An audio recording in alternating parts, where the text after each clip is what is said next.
Derek, great to see you. Hi, Fergal. How are you?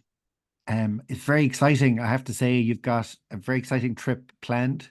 Camino, you're doing the Camino Frances, aren't you? The whole That's right. thing. Yeah, all 800 kilometers approximately of it. Yeah, looking forward to it. And so when are you going? What's the plan? So, we fly out on June the 3rd, and then we walk for about 6 weeks, and it gets us to Santiago, fingers crossed, July 12th. And So, when is your flight? When is your flight to come home? yeah, so we come back on the 17th. So, we've given Okay. ourselves about 4 days at the beach just to cool the heels in the water and stuff like that. So, Oh I think yeah. we deserve 4 days off at that stage. Oh, that's lovely. So that's amazing. And can you tell us why you're doing it? It's kind of multiple reasons, really.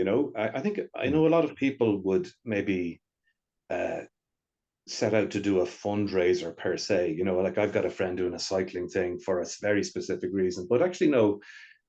This kind of came about for several reasons, I think, and it was one I said to somebody the other day that actually the simplest answer as to why we're doing it is because I can. And I'm 20 years diagnosed with MS is something I kind of not said an awful lot about to many people. And I kind of reached a stage in my life, I think, where I said, well, you know what? I'm sort of coming out now. And this represents a sort of a way to sort of say, right, okay, we're going to do something different. I've never had the chance to take 6 weeks off and walk and do something challenging like this before. So I kind of felt, Emer wanted to do a little bit of the Camino, and I said, why don't we just do the whole thing? And take the time off, make a big break from work for 2 months and just go and do this. And then I said, but if we're going to do that, I wouldn't mind if you're okay with this. I said to, put it out there about the MS thing and actually try and do some good on the back of it. So so we set out to do a little fundraiser on the back of it, and we set a very modest target. I didn't want to be gouging a lot of money out of people. So I said, look, if we could raise €1 per kilometer, wouldn't that be great? And so we put that up. I put it up last weekend, and we're actually over 200% of our target already, which is just actually it's just mind blowing.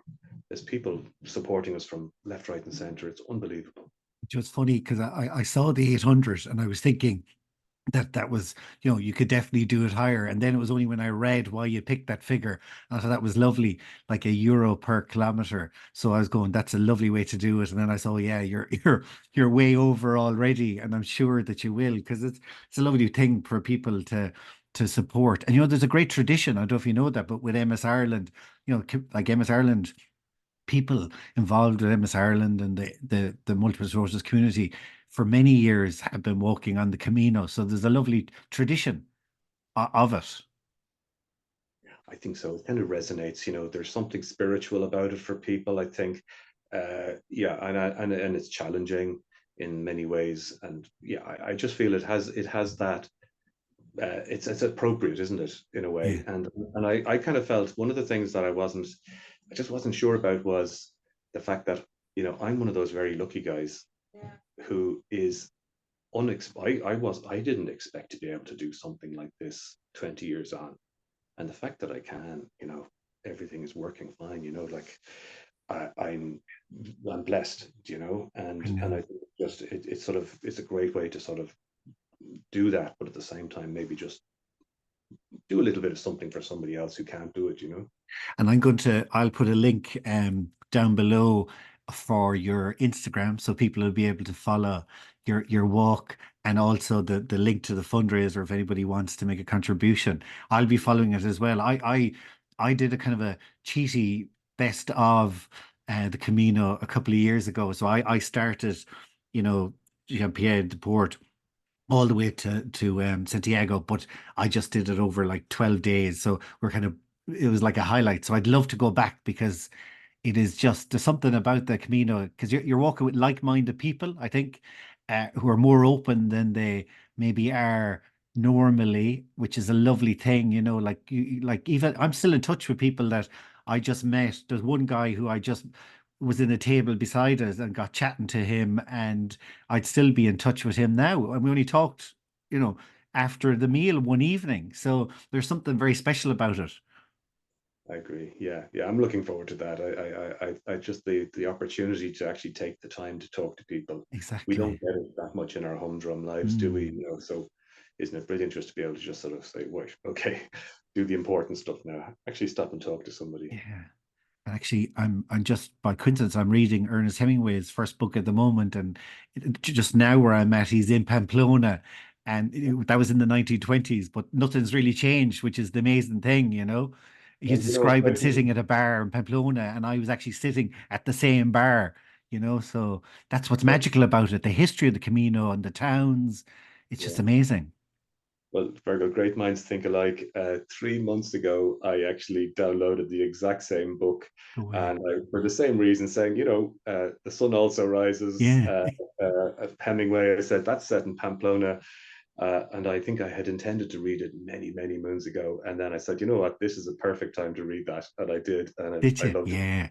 Well, I'll give you a good taste for it, you know, because it's gas. Because everywhere you go, it's like, you know, if he had a cup of coffee in a place, there is like a picture of him in in it.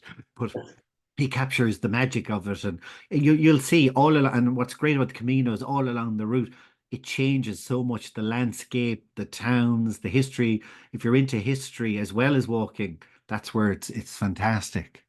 Yeah, yeah, and I'm very open-minded, and I'm really looking to soak it all in. I'm even debating whether I would even do things like listen to music as I go. I think I might just want to absorb everything and not Yeah. be distracted by stuff I can do any day. Yeah, it's funny because I normally, when I'm walking, I walk every day and I do listen to podcasts when I'm always walking. But when I was doing the Camino, I kind of felt like that was cheating. You know what I mean? I didn't actually listen because, yeah, you want to just, and also people are going past you and you strike up conversations. So I can't wait to follow your travels. Have you done much training? Well, yeah, of course, the weather wasn't very, very No, nice earlier in the winter and stuff, and I did, and of course, I have, like most fellas that get to my age and you start uh, uh, pushing it a bit hard. I've had a lot of setbacks actually, and I'm just about now back on the horse. So I did a few things like I've spent a fortune on shoes for starters because that's good. I started with one lot and that was working great for 2 months. Then I got a massively bruised toe, that sort of stuff. Couldn't get it in the shoe. Um, Bought a new pair of shoes, and then that was working fine. A few weeks of those, and then I developed plantar fasciitis, rather painful heel condition. So I'm in the middle of doing physio now, and I'm nursing my way up now. I just did 5K this morning, Yeah, and I'll be all right now. I'm just beginning to feel confident now that it's not going to get any worse, and yeah. that's fine. I can manage a bit of pain. That's okay. Yeah, but also, you know, it's good. It's good to see that you've given yourself loads of time. That's why I was asking you when your flight was, because you want to just, you know, in Africa they say "poli poli," slowly, slowly, and that's the key. Just to really take your time, really slow each day. You know, if you're feeling tired, you can just stop in a village.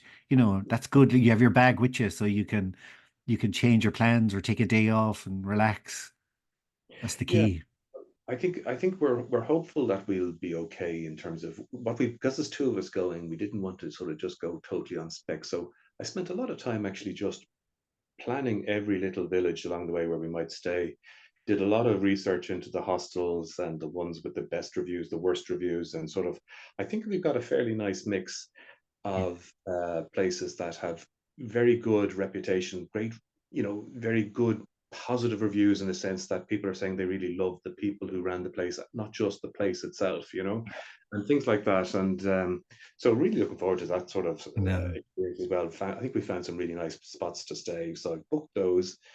And then, at least it means we don't have to rush to get there. We can exactly. take our time all day, and God forbid we have to cheat a bit. There's always a bus, I'm sure, if Yeah, we're exactly. Of something, course.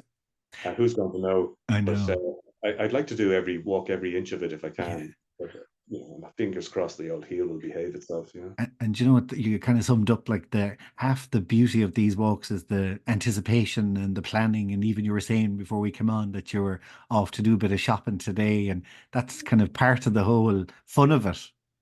Yeah, absolutely. And I found that planning, that was those dark winter nights, and I was literally just taking it a place at a time, reaching out to places, sending messages, and asking about availability, and occasionally looking to see if we could get a private room in a hostel instead of absolutely Yeah. slumming it in the great big dorm. which is worth the extra tenner, I feel. Totally. Most of the time we manage to get that type of thing. Yeah, I'm looking forward to the food as well. I'm a bit of a foodie, so Yeah, I'm looking forward to getting nice tapas and pinchos and things like that. exactly. And particularly in Galicia at the end, the like the octopus and the fish. It's just if you're into fish, it's amazing all around there. So yeah. Yeah, you're selling it to me. Yeah, I know. I'm jealous, I have to say. So I'll be following it, as I said, and best to look at it. And I said we'll put down the link. So I'd ask people to please support because I think it's such a great one. So the best to look at it, Derek. Thanks a million, Fargo.